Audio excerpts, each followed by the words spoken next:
Hey what's up, guys, welcome back to another video, and today we'll be talking about the New Orleans Saints and the Tampa Bay Buccaneers, aka the NFC South. I've already done the Panthers, and I've already done the Falcons. Now those two videos will be at the very end of this video. They'll be in two little boxes at the end on the end credit scene. So if you do want to go and watch those videos, just wait till the very end, watch this video through, and go click them at the end.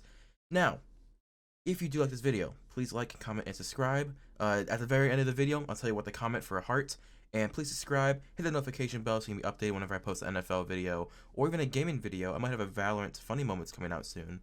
But let's get into the NFC South, at least the remaining teams I haven't done yet, and their offseason plans I have for them. The Saints offseason moves, aka their internal pending free agents. This is their cap. They're currently the negative $100 million in the cap. I was able to save $55.7 million off their cap. Some guys I didn't want to cut, so I traded them for picks. So let's just go down the list.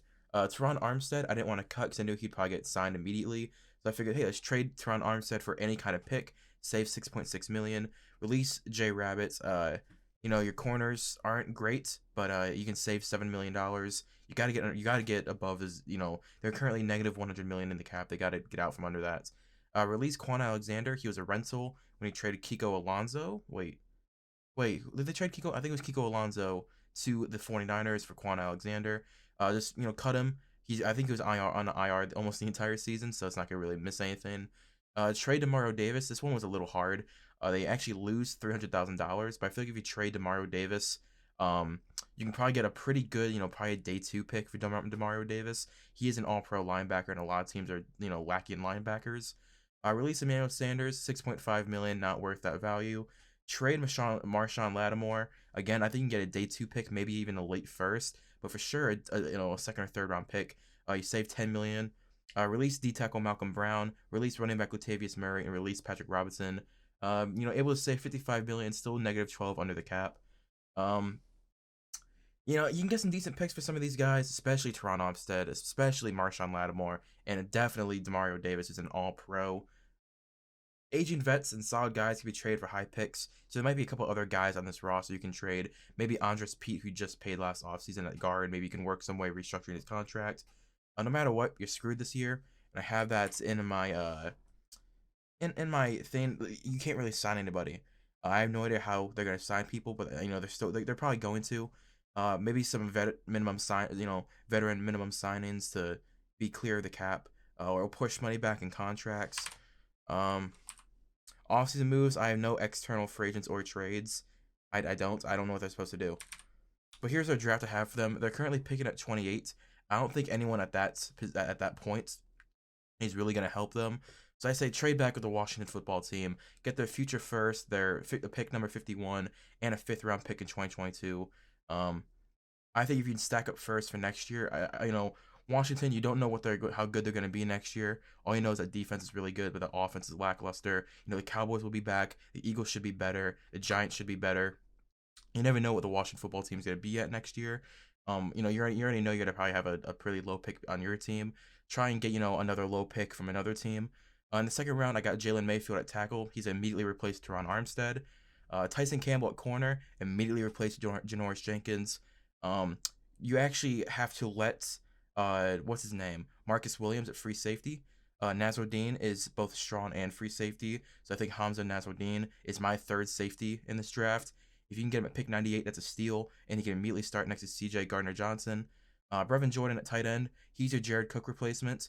I know he's not as good as Jared Cook, but I think him and Adam Trotman can develop next to each other. And then D'Angelo Malone is just an edge. Trey Hendrickson's gonna leave. Eventually, Marcus Davenport, I believe next year's a free agent, is going to have to leave because you don't have money. So might as well already draft someone just to replace them in the rotation. Honestly, you got to build through the draft for the next couple of years instead of signing people. It's whatever. But that's the Saints. I genuinely didn't know what to do. This offseason is going to be very rough for them. I do think this was an A draft. I think it was a great draft for them. But let's move on to the Tampa Bay Buccaneers. So the Tampa Bay Buccaneers offseason plan. Their offseason moves, aka internal free agents. So this is their cap. They actually have a pretty decent cap. I still was able to save $20 million. I think Donovan Smith is not. I think Donovan Smith can easily be replaced either through the draft or free agency. He's an aging left tackle who isn't playing, at the best of his career. I think you can trade OJ Howard. I know he's coming off a torn ACL. Trade him for literally anything. Um, you got Gronk. You should re-sign him. You got Cameron Brate. You got a third tight end. I can't think his name. But OJ Howard barely did anything this year, and they still went to the Super Bowl. I think he's expendable. And release William Golston. This was a little hard. I know he's a big part of what they want to do on their defense. He's been there for a long time. But if you can restructure his contract, cool. But you could save 5.5 million by cutting him. First re-signing is Shaq Barrett, outside linebacker. His 2020 stats are 8 sacks, 57 tackles, 11 TFLs, 16 QB hits, 3 pass deflections, and 2 forced fumbles. He's become one of the league's best pass rushers and just like linebackers in general. Bruce Arians already said on their Super Bowl tour, you're not going anywhere.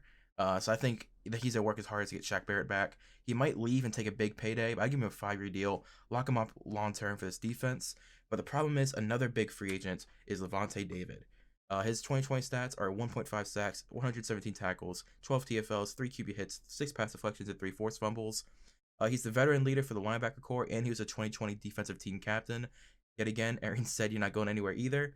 I don't know how reliable that really is, but if the coach wants both of them back, I think they're going to work out some kind of contract that can help all of them. I give him a 2-year deal.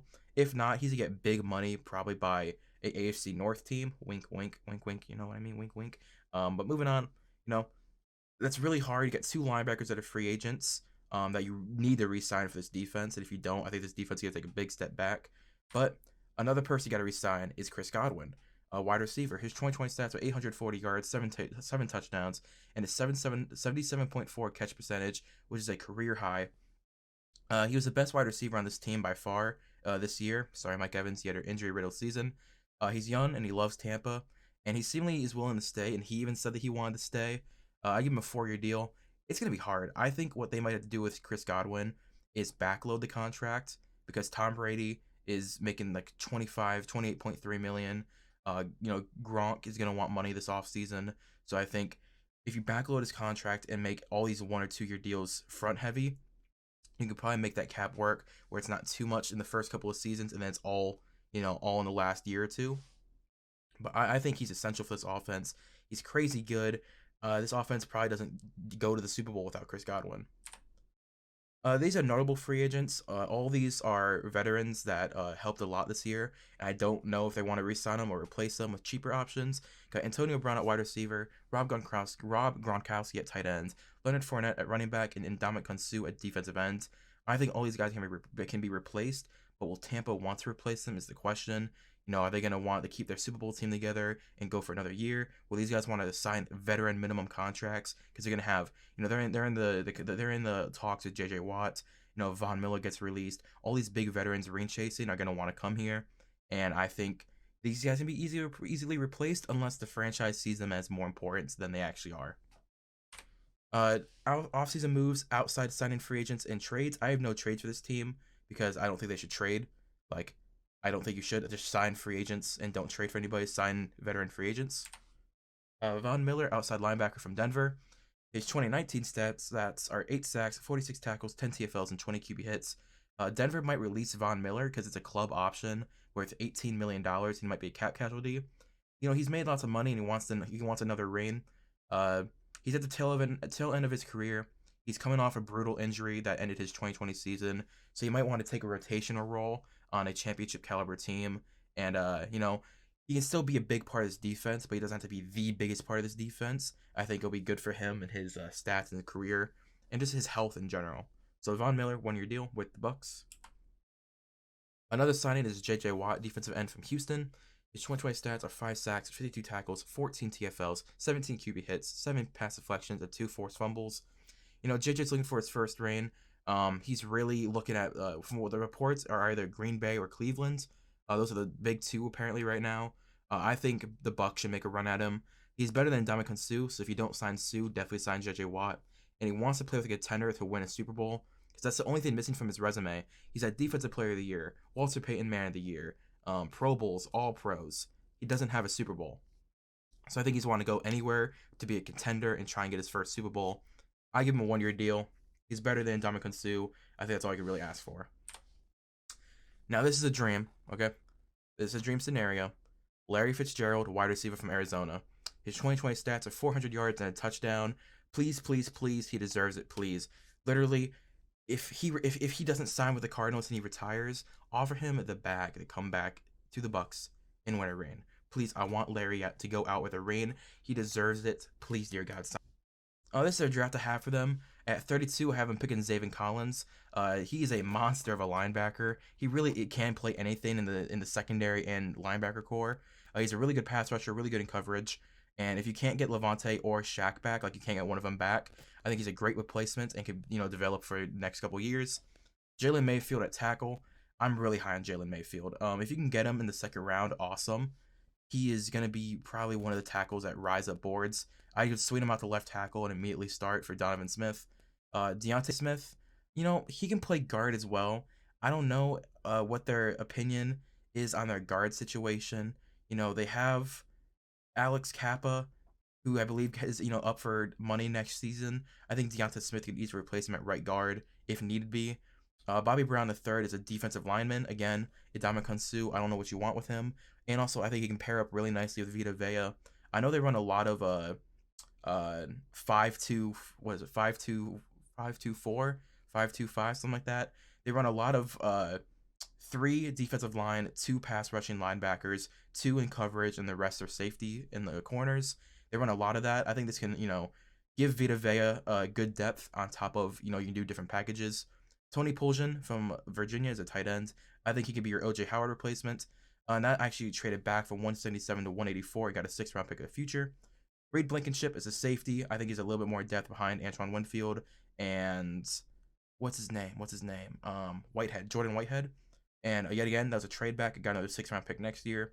To Daryl Slayton and Josh Imanor Bebe. I'm sorry, I don't know how to pronounce that name. Both of those are just depth picks that probably won't even make the team. But I didn't want to keep trading back. That's not really realistic. So it's just 2 picks, just to maybe be on the practice squad. I think that's really what they're going for at this late in the rounds. But if you guys did enjoy the rest of the NFC South, please leave a like, comment, and subscribe. Comment down below TB12 for a heart. And if you guys did enjoy, please please subscribe and hit that notification bell. I've been posting a lot on my TikTok, a lot on my Twitter, my Snapchat, Instagram, everything in my description. Go down to the description and, follow me on everything. I post music. I stream 2 hours a day on Twitter.